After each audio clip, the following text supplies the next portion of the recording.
예수께서 이르시되 내 마음을 다하고 목숨을 다하고 뜻을 다하여 주 너희 하나님을 사랑하라 하셨으니 이것이 크고 첫째 되는 계명이요 둘째도 그와 같으니 내 이웃을 내 자신과 같이 사랑하라 하셨으니 이 두 계명이 온 율법과 선지자의 강령이니라. 아멘. 나라고 하는 존재가 진짜 힘들어요. 어디 가도 불편한 존재예요. 나는 산에 올라갈 때나 산책을 할 때나 이 길을 가다 보면 이 지구상에 인간만 없었으면, 그걸 더 축소하면 내가 없었으면 편안했겠다. 늘 그런 생각에 우리 집도 마찬가지예요. 우리 집도 나만 없으면 잘 살 것 같아. 나만 없으면. 근데 이게 반대가 되잖아요. 내가 있어야 우리 집도 돌아가지. 그러면 이제 그때부터 이제 문제가 심각해져요.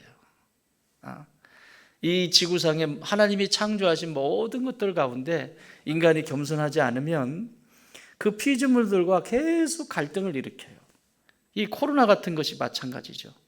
계속 무리를 일으켜서 그걸 고스란히 또 인간이 먹게 돼요. 먹으면서도 그걸 몰라. 이게 말이 됩니까? 이게 무슨 이 지구상의 예방접종을 1차, 2차, 3차까지 하는 예방접종이 어디 있습니까? 있을 수 없는 일들이 또 일어나고 있다고요, 지금. 이게 다 나라고 하는 것으로부터 시작이 된 겁니다. 자, 그래서 성경은 태초에 하나님이 천지를 창조하셨다 이렇게 시작합니다. 이 성경 이 66권 이 두꺼운 성경 첫 페이지 첫 절에 하나님이 천지를 창조하셨다라고 선포하고 시작이 돼요. 하나님이 창조하신 거 믿으십니까? 여러분 예수님 사랑하세요? 그렇다면 오늘 이 말씀을 들으시면서 여러분이 이 말씀을 통해서 정말 예수님을 더 많이 사랑하고 그 사랑하면서 누리는 그 행복을 여러분 삶 속에 풍족히 누리시기를 주의 이름으로 축원합니다. 하나님이 천지를 창조하셨다라고 선포하시면서 모든 것들이 질서를 잡아서 척척척척 있기 시작하고 맨 마지막에 사람을 창조하시는데 사람을 창조하실 때는 창세기 1장 27절에서 하나님이 하나님의 형상을 따라. 누구의 형상을 따라? 다른 피조물들은요, 말씀으로 그냥 하늘 있어라, 땅 있어라, 물 있어라, 뭐 있어라. 근데 사람에겐 하나님의 형상을 따라 남자와 여자를 창조하셨다. 이것이 나라고 하는 정체성이에요. 여러분, 내가 나라고 하는 세상이 흘러가는 대로 여러분 인생을 맡기지 말고 성경이 하나님이 나에게 말씀하시는 나의 정체성은 하나님의 형상대로 창조되었다는 거예요. 그러면 하나님의 형상이라고 하는 것은 뭘까? 하나님의 형상이라고 하는 것을 여러 신학자들이 다양한 방법으로 이야기를 하죠.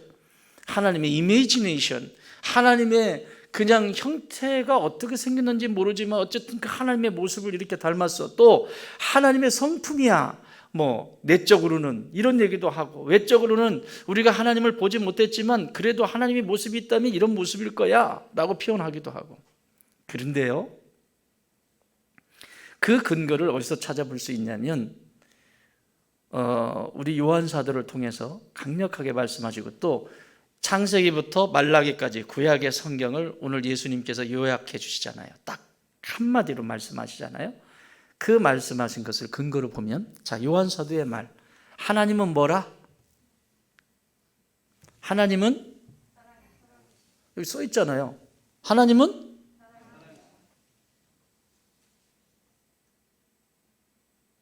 사랑이에요.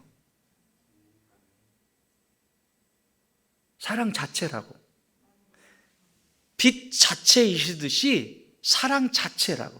그러니까 모든 사랑의 근원이며 사랑 덩어리라고, 사랑 자체라고. 전혀 오염되지 않은 사랑 자체라고요. 그래서 하나님은 사랑이시다 이렇게 말하는 거예요. 그러면 하나님의 형상대로 지음받았다라고 하는 존재는 어떤 존재여야 되냐? 하나님의 사랑이 그 안에서 계속해서 운행되어지는 상태를 말해요. 자, 이게 인류가 범죄하기 전에는 이게 계속 작동이 됐죠. 하나님의 품을 떠나기 전, 범죄하기 전에는 하나님의 사랑이 그 안에 계속 머물러 계속. 그래서 하나님이 하는 생각이 내 생각이고, 내 생각이 하나님의 생각이고, 하나님이 마음에 두고 있는 것이 내 마음이고, 내 마음이 두는 것이 하나님의 마음이고, 똑같은 거예요. 똑같은 거.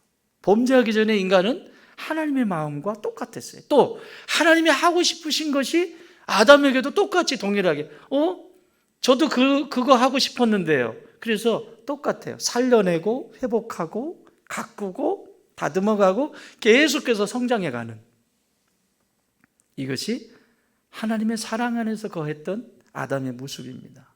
그러나 범죄하고 하나님 없이 살아가는 인생은 그다음부터 완전히 달라지죠.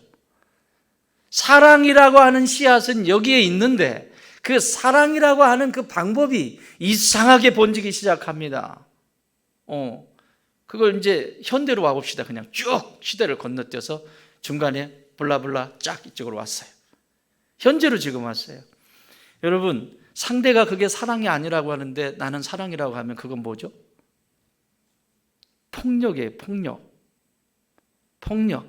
내가 너를 사랑해서 그러는 거야. 그런데 상대가 그걸 받지 않으면 폭력이에요. 폭력. 싫다고 하면 그건 폭력이에요. 그렇죠? 여러분 자녀가 나는 그게 싫다고요. 나는 그게 싫어요. 아빠 왜 그러세요? 엄마 왜 그러세요? 나는 그게 싫다고요. 그런데 자꾸 아니야, 이건 애미의 사랑이야, 이건 아버지의 사랑이야, 자꾸 그러면서 뭔가를 아이들이 싫어하는 것을 하면 이건 사랑이 아닙니다. 폭력입니다. 그러니까 사랑이라고 하는 것도 너무 이제 오염이 돼가지고 그 사랑도 온전한 사랑이 남아있지 않죠. 자, 그러면 사랑이 결핍되게 되면 어떤 일이 일어나냐? 여러분 잘 알잖아요. 주변에 사랑이 결핍되면 어떤지.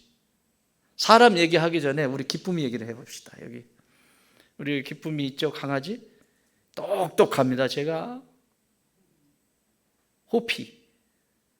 호피가 저렇게 순하기는 드물어요. 근데 제가 고라니를 만나거나 다른 개들을 만나면 야성이 올라와요. 확 올라와요. 고라니 막 달려가는 거예요. 근데 사람 앞에서는, 특히 어린애들이요, 깃불 따기를 붙들고 막 흔들어도 가만히 있어요. 뒤에 위에 올라타가지고 깨야 이렇게 해도 가만히 있어요. 다리를 이렇게 들고 이렇게 해도 가만히 있어요. 특히 어린아이들이 하면 가만히 있어요.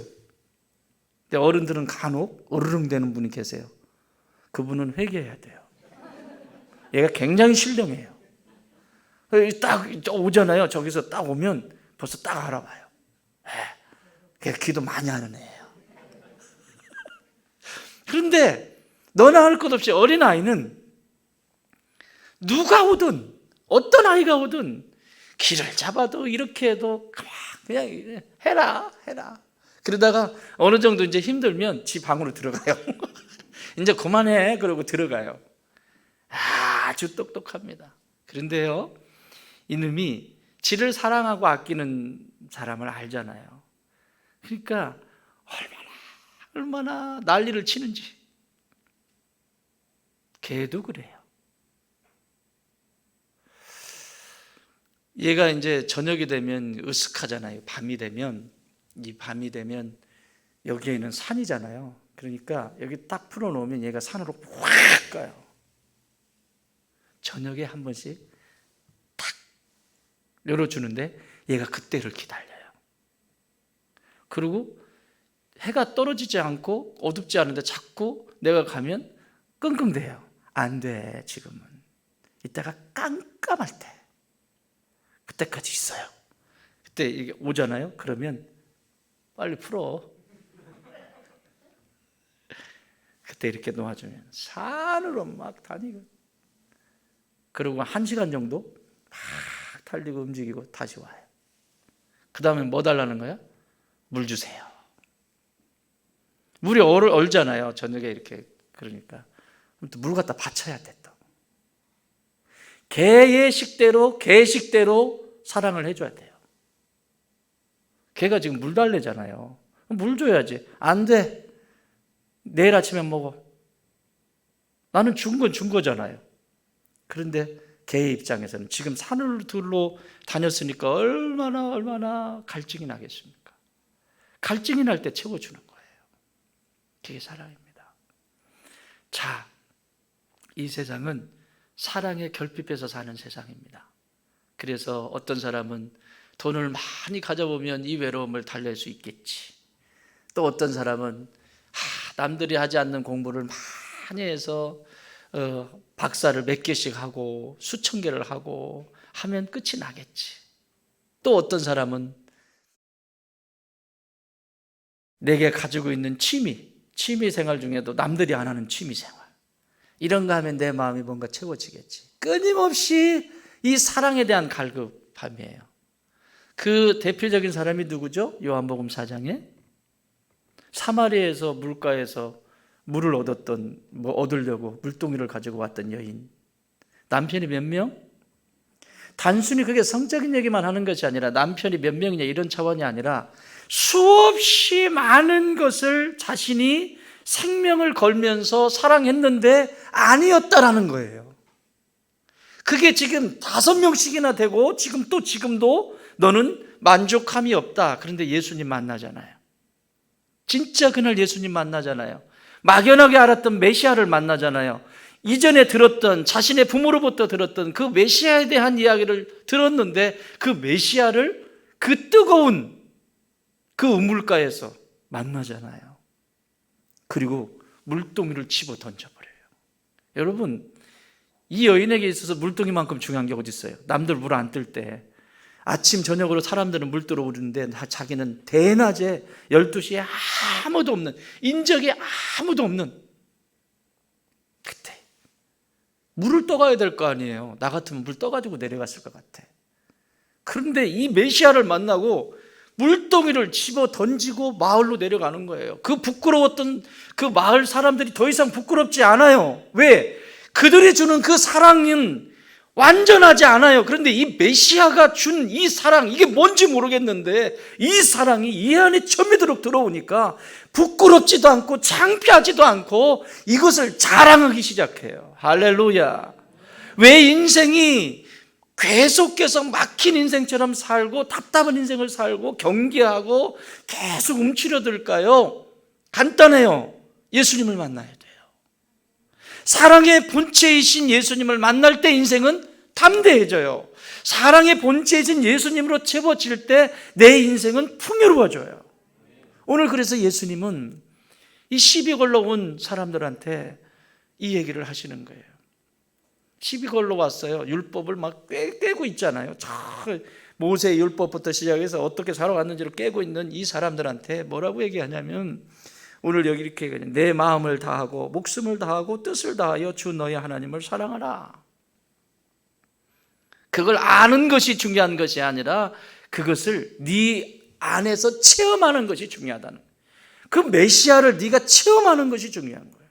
그 메시아가 너에게 어떤 존재냐는 거죠. 질문합니다. 여러분에게 예수님은 어떤 존재입니까? 자신 있게 대답할 수 있어야 돼요. 내 생명이다. 예수님이 내 생명이 안 된다면 나는 지금 어딘가에 사랑을 구걸하고 살게 돼 있어요. 무엇인가에 계속해서 사랑을 구걸해요. 부부관계가 안 좋으면 누구한테 사랑을 구걸하죠? 누구한테 구걸해요? 이웃집 아저씨, 아줌마? 그거 말고, 그건 2차적인 거고. 누구한테 구걸해요? 자녀들한테 구걸하는 거예요. 자녀들한테. 나 좀 봐줘, 나 좀 봐줘. 그것도 결핍이에요. 그런데 이런 결핍이든 저런 결핍이든 사랑의 그 수없이 많은 결핍들이 채워질 수 있는 방법은 사랑의 본체이신 예수님을 만날 때 끝이 나요. 머릿속에 있는 예수님이 아니라 생생하게 살아서 내 생명 되신 그 예수님을 만나셔야 돼요. 그래야 나의 영혼의 방황과 삶의 방황은 끝이 납니다.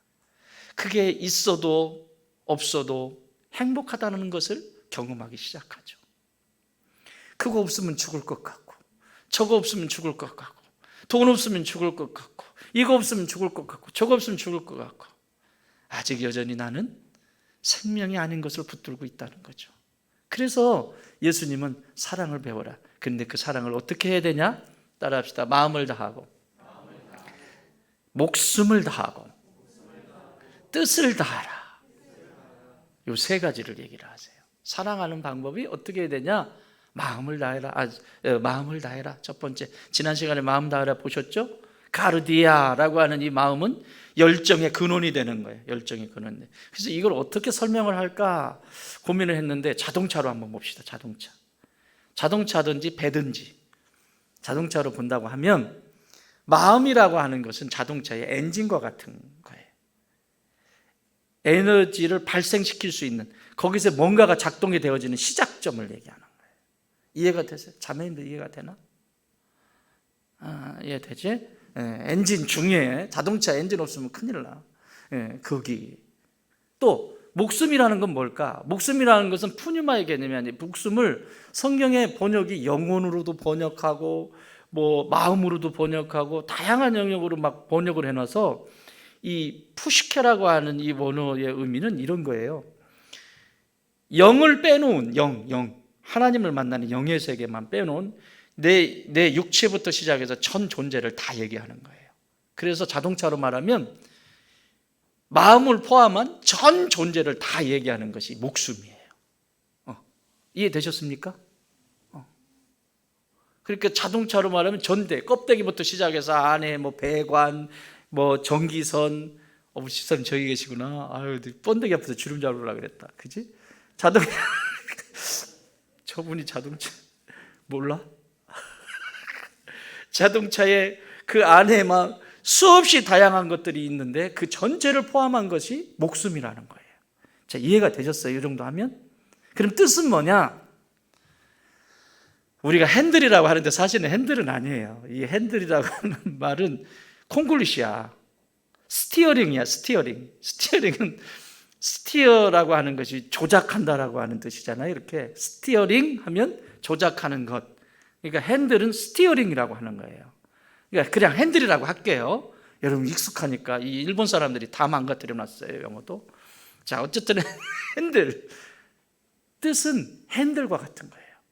핸들의 방향을 어떻게 트냐에 따라서 선한 곳에 가 있기도 하고, 핸들의 방향을 어떤 곳에 어떻게 트냐에 따라서 악한 곳에 가 있기도 하고, 핸들을 어떻게 트냐, 인생에서도. 요 얘기를 지금 예수님이 말씀하시는 거예요. 그러므로 자동차라고 하면 자동차 전체를, 엔진부터 모든 것을 전부를 주인이신 예수님께 드리는 상태, 이게 사랑이라고 하는 거예요. 그 자동차 중에서 뭐 하나, 문짝 하나 주고 나는 사랑했어요. 또 자동차에서 배관 하나 뜯어가지고 갖다, 저는 사랑하잖아요. 뭐 엔진 하나 뜯어가지고 갖다. 이 세 가지는 뗄래야 뗄 수가 없어요. 그래서 성경을 번역할 때도 비슷하게 다 번역해요. 마음을 번역할 때 뭐 생명이라고 번역하지를 않나, 막 달라, 막 다 다르게 해서 여러분이 성경을 보실 때 헷갈리는데, 중요한 건 이런 개념이에요. 마음이라고 하는 것은 뭔가 시작이 되는, 그 열정이 시작이 되는, 뭔가 일을 할 때 뭔가 생기가 시작이 되는 근원지가 마음이에요. 그래서 뭔가 의욕이 없잖아요. 이것도 하고 싶지 않고 저것도 안 하고 싶고, 나는 안 할래. 이렇게 되죠. 이게 어디서 시작되는 거예요? 마음에서. 그러면 마음에서 이런 것이 싫어져. 그리고 이것도 싫어, 저것도 싫어, 저것도 싫어, 이렇게 싫어. 그러면 그게 정신병리학적으로는 무슨 현상이에요? 이게 우울증. 아무것도 하고 싶은 게, 하고 싶은 게 있어야 몸이 움직일 거 아니에요. 없어요.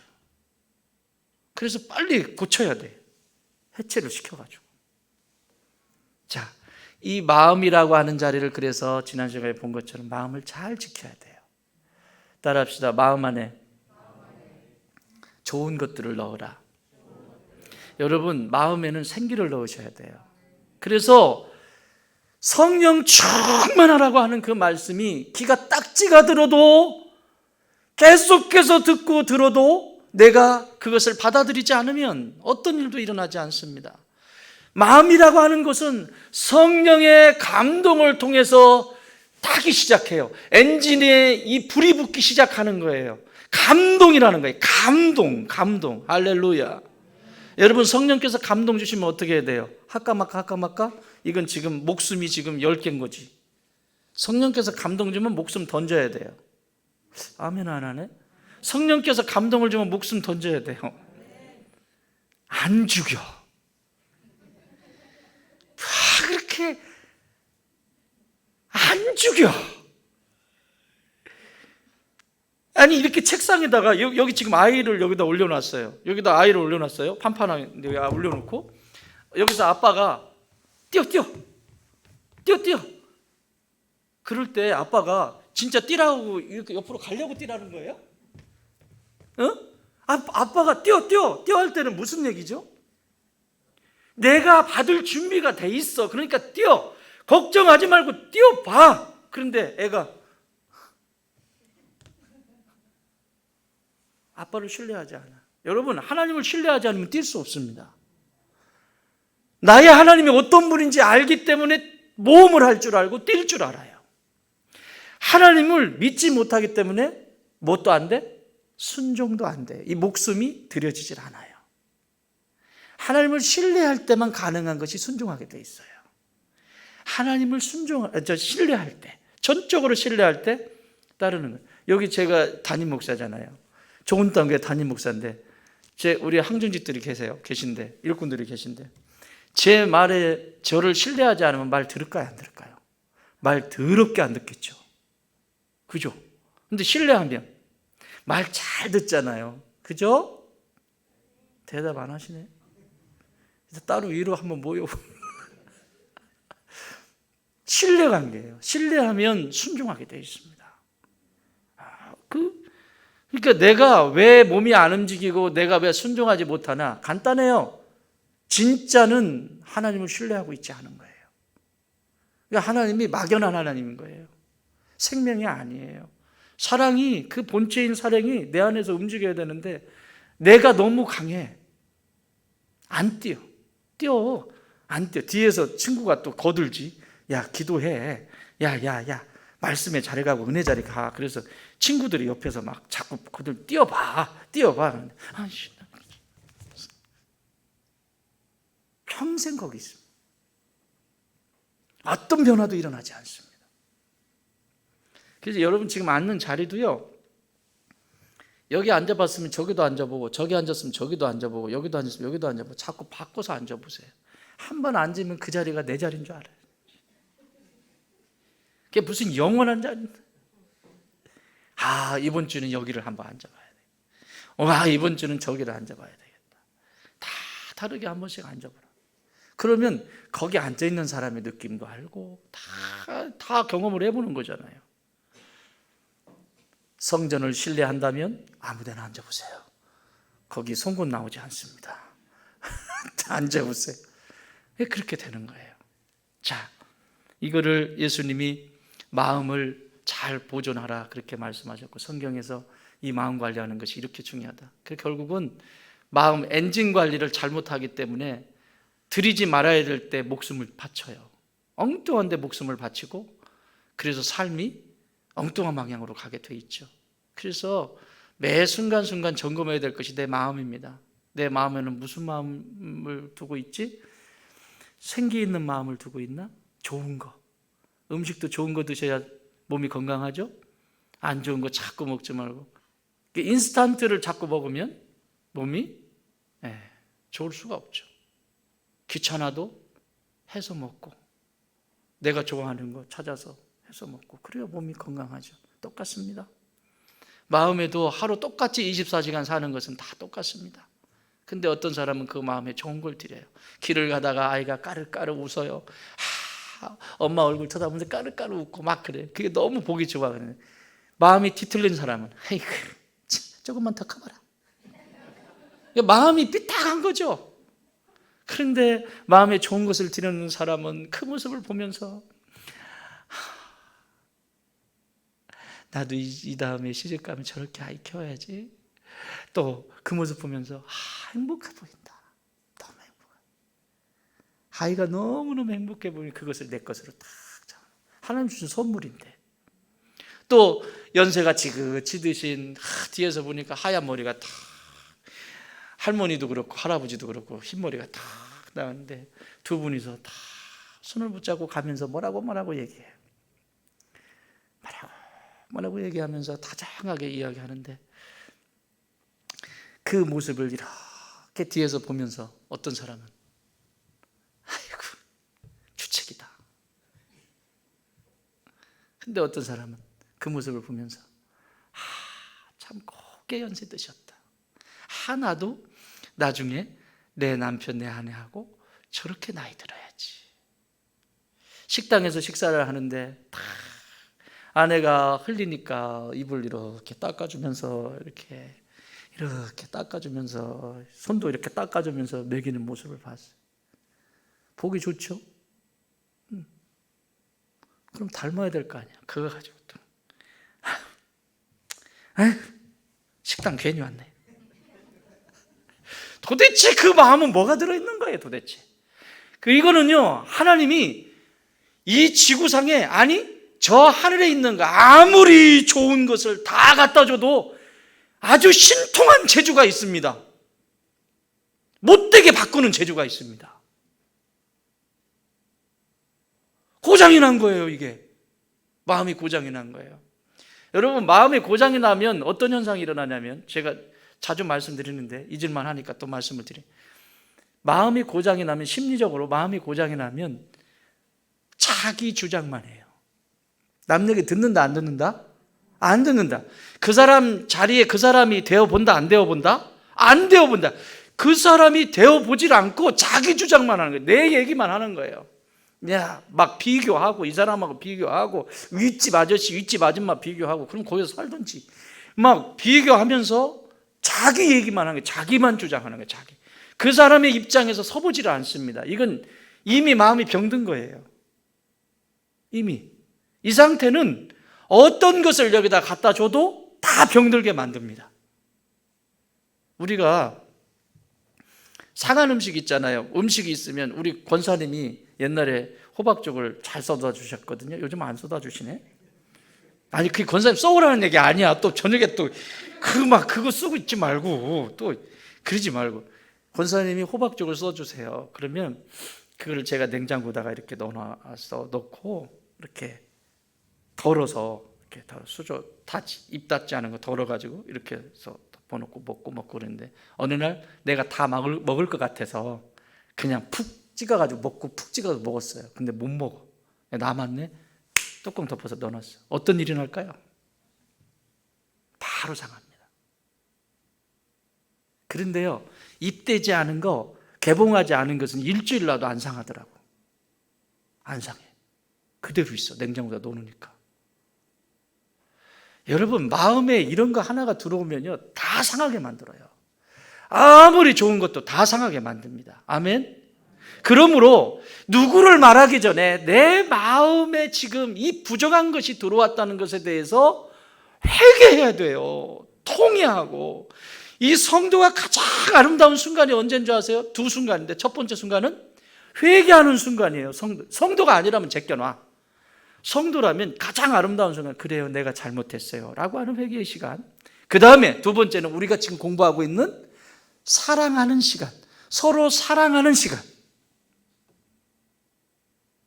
가장 아름다운 시간이에요. 가장 아름다운 모습이에요. 하나님이 너무 좋아하시죠. 이게 마음에 있어야 될 자리예요. 그러면 목숨은 뭘까요? 목숨은 뭐라고 그랬죠? 전체를 얘기한다고 했지. 특별히 목숨이라고 하는 것은 뭐예요? 마음을 포함한 전 존재를 다 얘기한다고 그랬지. 자동차로 말하면 전 존재를 얘기한다. 이거는요 육신에 있어서 우리의 삶 속에 있어서 생명력을 가진 전부를 얘기하는 거예요. 이게 다 파이프, 배선 전부 이것이 중요한 것들이에요. 굉장히 중요한 것들이에요. 이것이 망가지면 다 끝나는 거예요. 그런데 여러분, 마음에 자동차에 엔진이 없으면 무슨 일이 일어날까요? 자동차 갈 수 있어요? 내가 일부 때 이거를 이렇게 비유를 썼는데, 이 땅에 가장 좋은 자동차가, 비싼 자동차가 뭔지 아세요? 현대, 기아 얘기하지 말고. 나도 몰랐어.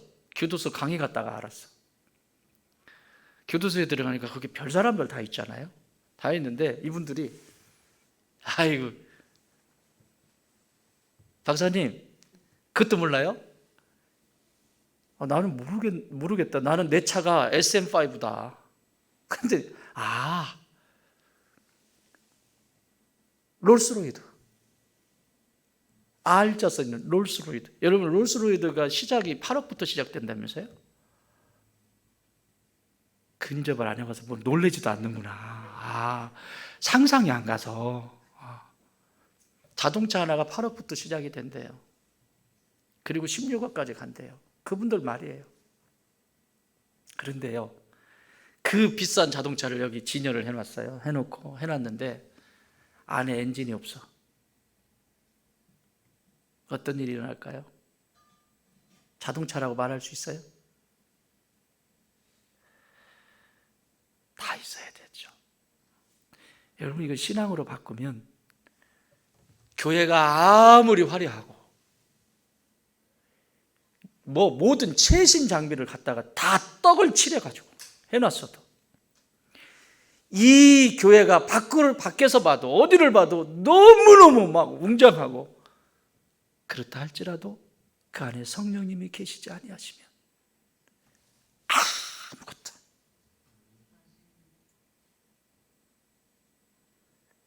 이걸 좀 더 축소할까요? 내가 목사야.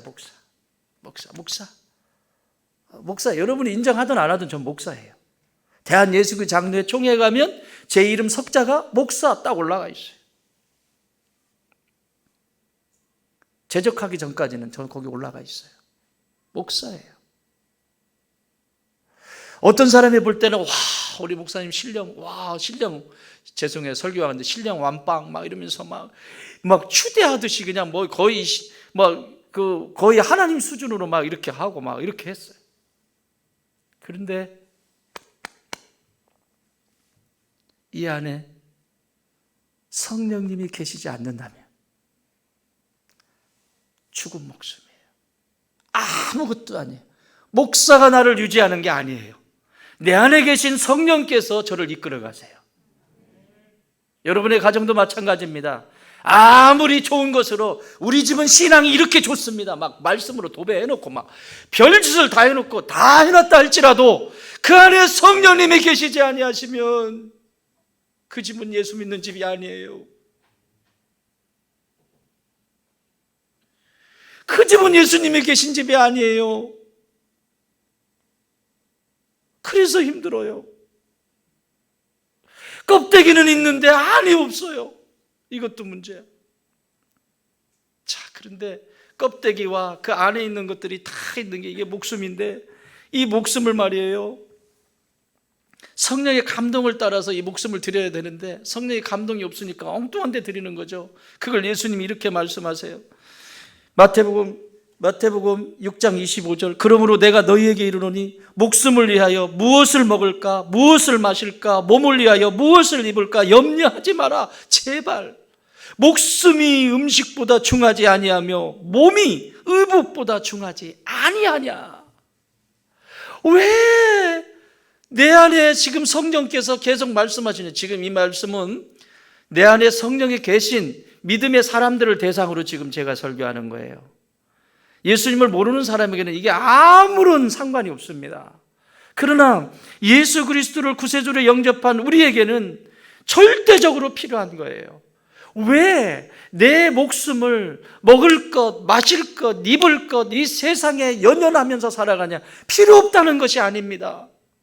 너무나 필요한 것들입니다. 그런데 네 안에 성령께서 무엇을 감동시키는지, 성령의 음성에 좀 귀를 기울여 봐라. 성령의 감동을 따라서 네 육체를 좀 들여봐라. 어느 날 성령께서 얘야, 내가 너를 이렇게 사랑했으니 그를 용서할 수 있지 않겠니? 내가 너를 위해서 다 내어줬는데 그거 용서하고 받는데 뭐 그렇게 힘들어? 내가 도와줄게. 성령님이 감동을 주셨어요. 그럼 어떻게 해야 돼? 내 육체가 가지고 있는, 내 목숨이 가지고 있는 전부를 버리고서라도, 또 버리라고 하니까 얼굴이 하얘지네. 전부를 버리고서라도 그렇게 해야 되는 거예요. 거지 될까요? 거지 되지 않아요. 전부를 버리고서라도 그것을 순종할 때, 그래서 목숨은 순종하는 도구예요. 마음에서 감동을, 성령께서 감동을 주시면 이 목숨은 순종하는 도구예요. 마음속에서 그 열정이 성령께서 주신 것이 아닌 마귀가 마음속에서 불러일으켰을 때 몸이 그 마귀에게 순종할 수 있죠. 그렇죠? 이 몸은 순종의 통로예요. 순종의 통로. 그러니까 성령께서 감정을 주셨을 때 순종하는 거예요. 따라합시다. 순종은 즉시, 기쁘게, 온전히, 끝까지. 순종은 잘라먹는 게 아니에요. 요것만 한번 드려볼까? 요것만 한번 드려볼까? 그 순종이에요. 순종은 내일 할까? 목사님 말씀하세요. 내일 할까? 우리 엄마가 내일 할까? 아니야, 나중에 하지. 한번 따라하세요.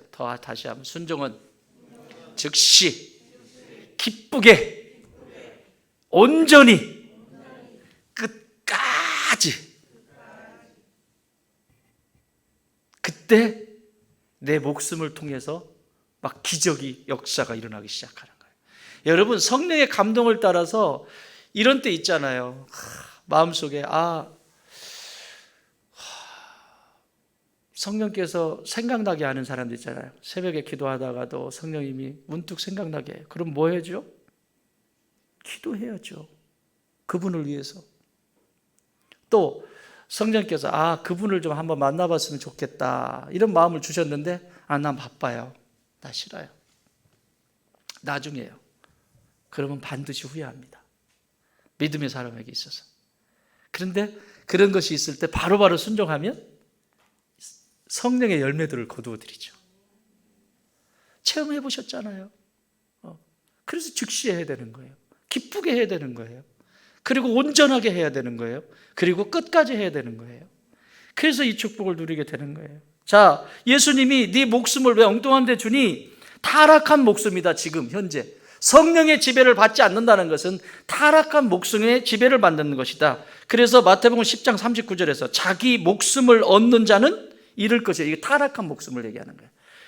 자기 목숨을 얻는 자는 잃을 것이요, 나를 위하여, 예수님을 위하여 자기 목숨을 잃는 자는 얻으리라. 무슨 뜻인지 이해가 되시죠? 이제 내 목숨을 성령께서 감동하시고 성령께서 이끄신 대로 드릴 때 이 역사가 일어나는 거예요. 죽은 것이 아니에요. 영원히 사는 존재가 되는 거죠. 영원한 그 구원의 역사를 경험하게 됩니다. 또 제자들은 이런 예수님의 말씀을 하시는데, 제자들은 이 성령의 감동을 따라서 육체를 드릴 때 어떻게 살아야 되는지 제자 가운데 사도 바울은 에베소 교회에 이렇게 말씀합니다. 에베소 교회 6장 6절, 에베소서, 눈가림만 하여 사람을 기쁘게 하는 자처럼 하지 말고, 눈가림하지 마라.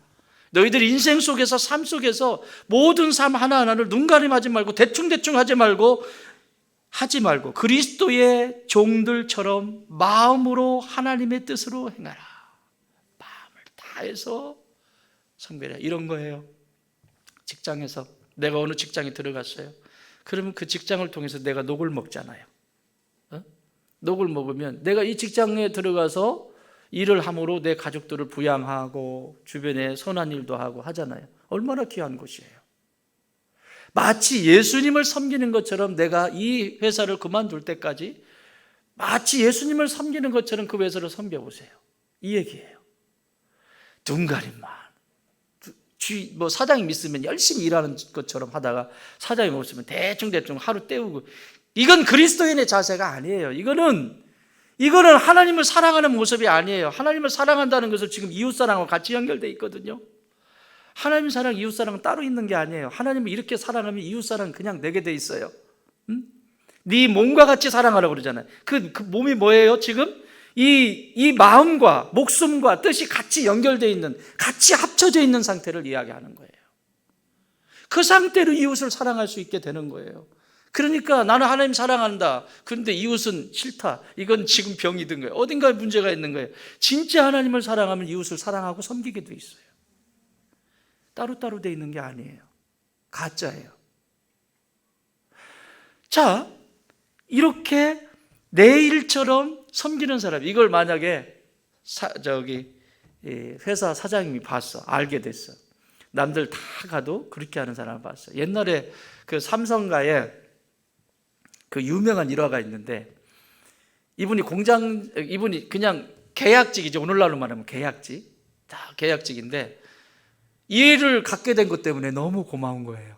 그래서 회사 앞에도 고맙고 자기 위에 상사한테도 감사하고 여기 이 회사를 경영하는 삼성가의 이병희 회장님한테 너무너무 고맙고 감사하고 늘 이런 감사한 마음으로 회사를 다닌 거예요. 막일이지요. 공장에 그 뒷정리하고 뭐 이런 일 하고 하는 분이었어요. 그분 이름이 지금 그때 부사장님이셨는데 그랬어요. 근데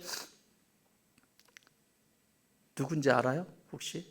몰라도 돼. 어쨌든 이게 중요한 거니까. 그래서 그렇게 성실하게 일을 한 거예요. 진짜 여기 나오는 이 본문 그대로예요. 골로새서 3장 23절에 무슨 일을 하든지 마음을 다하여 죽게 하듯 하고 사람에게 하듯 하지 마라. 진짜 성경대로 한 거예요, 이분은. 그래서 그렇게 했는데 어느 날 새 기계가 들어왔습니다. 회사에. 새 기계가 들어왔는데 그걸 마당에다 놓은 거예요. 설치를 못 해가지고 마당에 놓고 일기예보엔 비 온다는 얘기가 없었고, 그러니까 퇴근하는 사람들 보고 대충 이렇게 해놓고 다 위에 뭐 관리들이나 전부 다 퇴근한 거예요. 연휴 이제 이렇게 연휴가 끼어가지고. 근데 마침 이분이 마지막까지 근무하게 된 거예요. 다른 사람은 그게 그날 비가 왔는데 비에 젖든지 말든지 다른 사원들은 상관하지 않아요. 여러분, 기계가 비에 젖으면 어떻게 되죠? 끝난 거예요. 기계에 물 들어가면 끝난 거잖아요. 이분이 자기 사비를 들여서 막 뛰어가가지고 철물점에, 돈도 없는 사람이 철물점에 가가지고 그 천막 있잖아요. 그 천막을 사다가 비 맞으면 안 되는데, 비 맞으면 안 되는데, 비 맞으면 안 되는데, 그걸 꼭 싸가지고 바람까지 부는데 그걸 싸가지고 꼭 묶어놓은 거예요. 나중에 이병철 회장님이 그 공장에 왔는데 이 사실을 알게 됐어요. 이거 누가 그랬냐? 누가 했냐? 이거 어쨌든 중간 과정이 있고, 이 사원, 그것도 계약직, 아무것도 아닌, 회사 입장에서 보면 아무것도 아닌 이 계약직, 그 사람이 했다는 얘기를 듣고 회장실로 불러요. 회장님 감사합니다. 거기서도 얘기하는 거예요. 회장님이 일자리를 주셔서 우리 아이들도 학교도 보낼 수 있고 세 끼 먹을 수 있고 너무 감사합니다. 회사가 잘 됐으면 좋겠습니다, 회장님. 자기가 정식 직원도 아니고 뭐 그냥. 그런데 이분 마음의 자세는 이게 돼 있는 거예요. 그 회장님이, 이병철 회장님이 이분한테 그날부로 공장장으로 발령을 내버립니다. 여러분, 일 아니라고 지금 우습게 얘기하는 것 같은데 공장장. 그래서 삼성가에 이분이 부회장이 되고 사장이 된, 부회장까지 되셨다는 얘기를 들었어요. 부회장이 아니라 부사장. 여러분, 우리의 마음에서 움직이는 것이, 이 몸이 어디에 목숨이 순종하느냐에 따라서 열매를 거두는데, 마음의 자리에 좋은 것이 없으면 계속 몸은 거기에 복종하게 돼 있어요. 이 목숨이라고 하는 것은. 여러분, 나는 오늘 이 시간 이게 끊어지기 바랍니다. 내 마음에 좋은 것들을 들여서 이게 움직이길 바라요. 마지막 세 번째는 여기 뭐라고 그랬죠? 뜻이에요. 뜻. 성령의 지배를 받고 몸이 복종하는데, 이 뜻은 뭐냐면 디아노니아라고 하는 건데, 여러분 흔히 마인드가 어때? 마인드가 어때? 그런데 정확하게 원어적인 의미는 이런 뜻이에요. 생각은 생각인데 깊이 사유하고 또 곱씹은 것이 오늘 나에게 영향을 주는 상태를 얘기하는 거예요. 그러니까 곱씹은 것이 양식이 되어버린 거죠. 생각을 가볍게 하는 사람이 있고 생각을 사유하는 사람이 있죠. 여러분, 이 시대를 검색의 시대라고 그러잖아요. 얼마나 빠릅니까? 인터넷 따다다다닥 쭉 따다다닥 착. 그런데 이 시대에 병이 있습니다. 검색은 열심히 하는데 사색이 안 됩니다. 성도들도 마찬가지입니다. 이 교회 저 교회 좋댄다. 검색은 하여튼 인터넷 딱 들어가면 쫙 뜨잖아요. 이 시골에 이런 그냥 쫙 뜨잖아요. 막 아주 내놓으라고 하시는 분들 그냥 쫙 뜨잖아요. 검색은 너무너무 잘하는데 지 꼬라지를 안 보려고 합니다. 사색이 안 돼요. 사색이. 목사들도 마찬가지고 저부터. 그래서 이 뜻이라고 하는 것은 깊은 자기 성찰과 자기 깊은 그 속에서 일어나는 말을 뜻하는 거예요. 그래서 신약성에 12번 나오는데요. 이 디아논이라고 하는 단어가 쭉 제가 본문을 찾아봤어요. 다 읽어드릴 수는 없고 이 내용을 총체적으로 종합을 해보니까 총명으로 번역이 된 것도 있고 생각, 마음, 또 지각 이런 다양한 것들로 번역이 됐는데 이걸 전부 모아서 핵심적인 뜻을 빼보면 쉽게 말하면 오랜 시간 동안 익숙해져서 어떤 상황 속에서든지 방향이 좌로나 우로나 흔들리지 않고 한 방향을 향하고 있는 상태를 뜻이라고 말합니다. 그러니까 너희 뜻을 다하라고 하는 것은 세대가 바뀌기 때문에 변화되어지는 것이 아니라 시대가 바뀌든 어떤 상황이든 삶의 어떤 상황이든 코로나가 오든 뭐가 오든 하나님이 주신 그 뜻은 변함이 없는 것이라는 얘기죠. 방향이 바꾸는 건 뜻이 아니라는 거예요. 그게 사랑한다는 거예요. 그게 하나님을 향해서 사랑한다는 것은 내가 세상에 아무리 요즘 현대인들이 그러죠. 요즘 교회가 다 그래요. 요즘 성도들이 다 그런 거예요. 목사님들하고도 만나면 요즘 성도들이 다 그렇지 뭐. 나는 이 소리가 제일 듣기 싫어요. 왜 말씀이 살아있는데 시대가 어떻다고 해서 그것에 좌로나 우로나 치우쳐서 방향을 잃어버리는 교회가 되고 방향을 잃어버리는 성도가 되어버렸어요. 지금 나는 이 길을 걸어가지 않기를 바랍니다. 여러분,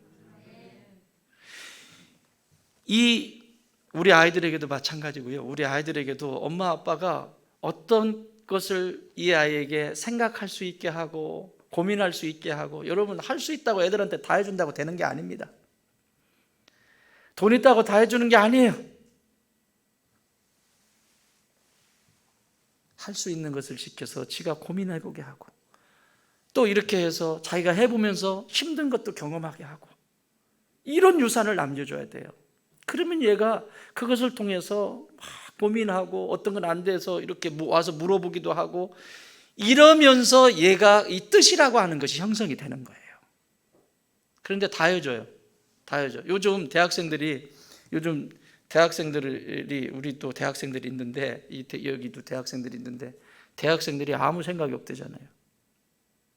옛날에 대학생이면 나라를 구합니다. 나라를. 그건 생각이 깊다는 거예요. 그만큼 단련되었다는 거예요. 그리스도도 마찬가지입니다. 대충 신앙생활 하려고 하지 마세요. 단련하셔야 돼요. 정금처럼 단련하셔야 그 뜻이 견고해져요. 자, 이 얘기가 다니엘서에 가면 다니엘이 바벨론에 포로로 붙잡혀 갑니다.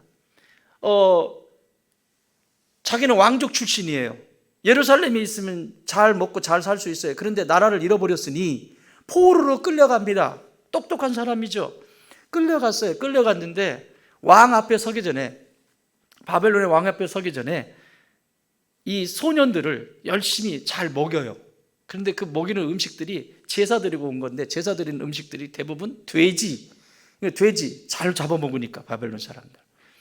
돼지고기, 유대인들은 돼지고기 안 먹잖아요. 부정한 음식이잖아요. 그러니까 돼지고기 이런 걸 막 먹으려는 거예요. 그러니까 다니엘이 부탁해요. 나는 그거 먹지 않겠다. 대신에 봐라. 10일 뒤에 우리의 얼굴이, 내 얼굴이 어떤지를 그때 봐라. 너 왜 자꾸 근심하게 만드냐? 내가 너 그렇게 안 하면 내가 왕 앞에 데려가가지고 너 초췌한 모습 보면 내가 혼나. 아니요, 10일만 제가 그거 안 먹고 이렇게 하겠다. 그래서 그 본문을 다니엘서 1장 8절에 다니엘은 뜻을 정하여 왕의 음식과 그가 마시는 포도주로 자기를 더럽히지 아니하리라 하고 자기를 더럽히지 아니하도록 환관장에게 구하였다. 뭐를 정하여? 뜻을 정하여. 이 뜻이에요. 뜻을 정하여. 여러분, 다니엘이, 이 어린 소년 다니엘이 이 뜻이 하루아침에 됐을까요? 천만의 말씀입니다. 그날 갑자기 난 뜻 정했으니까 나 안 먹을래, 이게 아니에요. 끊임없이 그의 부모님을 통해서 무엇이 하나님이 기뻐하시는 것인지, 무엇이 하나님이 싫어하시는 것인지, 하나님을 경외하는 법을 이 아이는 이 소년 되기까지 보고 듣고 배웠던 거죠. 그러니 그 거대한 바벨론, 내가 힘도 쓸 수 없는, 아니 어른들도 쩔쩔매는데 이 다니엘 소년인, 어린 소년인 당당하게 나는 뜻을 정했습니다. 나에게 더 이상 강요하지 마십시오. 나는 이렇게 하겠습니다. 그러나 저들보다 훨씬 생기가 있을 수 있습니다. 그렇게 됐어요, 안 됐어요? 됐잖아요. 환관장이 왔는데 돼지고기 잔뜩 먹인 애들은 헬렐레한데, 헬렐레한데 다니엘을 보니까 막 바짝바짝이다. 실제가 일어났습니다. 자, 이것만 있습니까? 이제 다니엘이 그 바벨론이라고 하는 거대한 나라에서 인정을 받기 시작하죠. 인정을 받아서 왕 다음으로 높은 위치에 막 서게 되잖아요. 마치 요셉처럼. 그런 위치에 서니까 사람들이 부러워하죠. 그리고 막 이 작당을 꾸미기 시작하죠. 저것만 없으면 우리가 승진할 수 있는데 저것이 저 앞에서 버티고 있어가지고 우리가 힘을 쓸 수가 없어. 그래서 왕에게 왕 앞에 절하지 않는 사람, 또 왕만을 섬기지 않는 사람은 잡아서 죽입시다. 오케이. 왕이 도장을 찍었어요. 그 얘기가 10절에 나옵니다. 6장 10절. 다니엘이 이 조서에 왕의 도장이 찍힌 것을 알고도, 굉장히 중요해요. 알았다는 게 중요한 게, 모르고 한 게 아니야. 그냥 바보같이 한 게 아니고 알았다는 거예요. 도장이 찍힌 것을 알고도 자기 집으로 돌아가서 윗방에 올라가 예루살렘을 향한 창문을 열고 전에 하던 대로 아멘 할 때까지 전에 하던 대로, 흐트러짐이 없어요. 지금 전에 하던 대로. 아니야, 지금 이 어인이 찍혔다는 것은 그냥 목숨이 날아가는 거예요. 그러니까 내가 좀 살살 해야지, 오늘은 가가지고 문 닫고 다른 쪽으로 해서 기도해야지, 이런 게 아니라고요. 전에 하던 대로 하루에 3번씩 무릎을 꿇고 기도하며 그의 하나님께 뭐 했다? 감사하였더라. 여러분, 이것도, 아니 하나님, 내가 매일 기도하고 매일 3번씩 기도하고 매일 이렇게 했는데 이게 뭡니까? 불평을 쏟아놓을 수 있죠. 하나님은 내가 이렇게 사랑하는데 왜 내 인생에 이렇게 피말리는 이런 것을 겪어야 됩니까? 그런데 뭐라고 써 있어요? 하나님께 감사하였더라. 이게 감사할 수 있는 상황이에요? 이게 뜻을 다한다라고 하는 의미예요. 사랑하는 여러분, 저와 여러분의 인생은 이후에 하나님 앞에 서서 서는 그날이 있을 거예요. 그런데 이 땅을 살아가면서 어디에 마음을 두고 어떻게 목숨을 바치고 어떤 뜻을 가지고 오늘 예수님을 사랑했는지, 그리고 이웃을 어떻게 사랑했는지 우리 주님은 똑똑히 알고 계십니다.